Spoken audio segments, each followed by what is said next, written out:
all, welcome back to another new video. So today we are talking about grounding techniques. So a grounding technique is basically a coping skill that is meant to ground you or connect you with the present moment.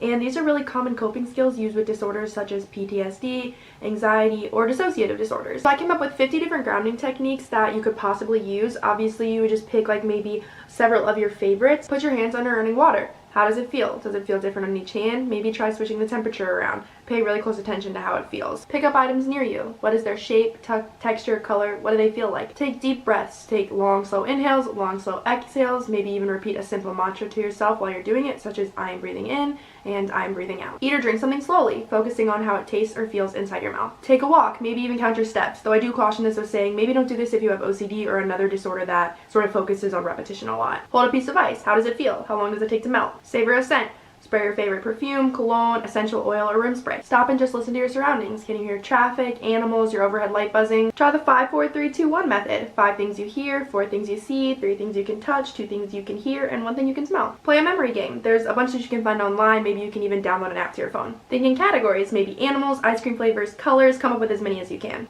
Do math. Even if you aren't a math person, it gives you something to focus on.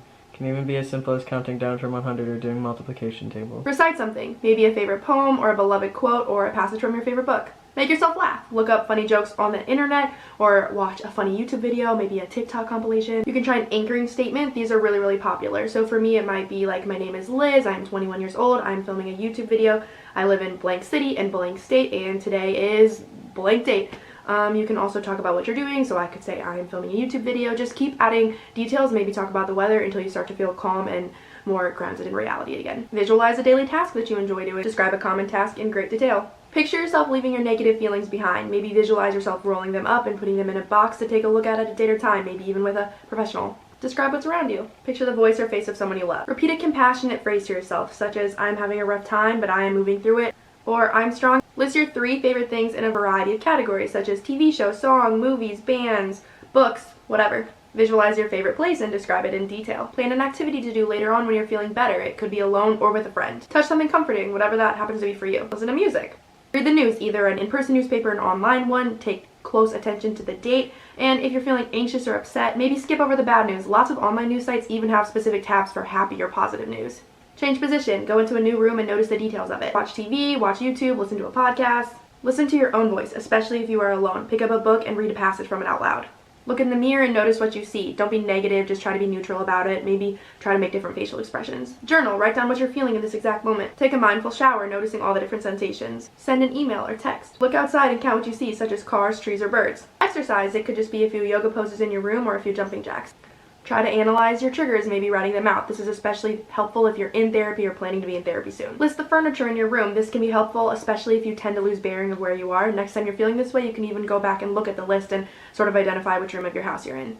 Think back through the last week of your life. Remember a time you felt well. What can you do to get back to that? Don't allow yourself to stare off or focus on one area for too long. Don't engage in any behavior that is entrancing, such as rocking or swaying. If you are driving when this begins to happen, grip the steering wheel hard. Notice all the grooves, edges, and seams. If you begin to feel like you're dissociating, please pull over. Try a brain puzzle like Sudoku or a crossword. You can buy little books or even get apps to do it on your phone. Paint your nails.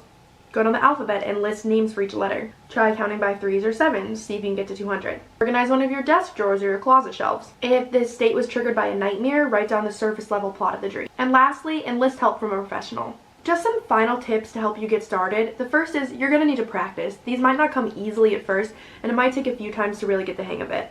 The second is keep your eyes open. This is going to help you stay connected to the present moment. While it may feel natural to close your eyes when you're doing things like meditating or try to relax, if it is PTSD, severe anxiety, or any sort of dissociation, keeping our eyes open and keeping ourselves aware is going to help us connect to the present moment. My final thing is to remember that coping skills are just that, skills to help us cope. They are not going to fix the disorder or help get us to the root of the problem. To do this, you really need to enlist help from a professional such as a therapist. I know that therapy can be expensive. I have a video on what to do if you can't afford it that I would really recommend checking out. But it really is going to be necessary, especially if it is a more serious disorder such as PTSD, extreme anxiety, or dissociative disorder, to enlist help from a professional. Coping skills are really meant to just sort of get us through the week on the way to our next appointment. That being said, that is all I have for you guys today. Thank you so much for watching. If you like this video, please give it a like and subscribe. And until next time, bye y'all.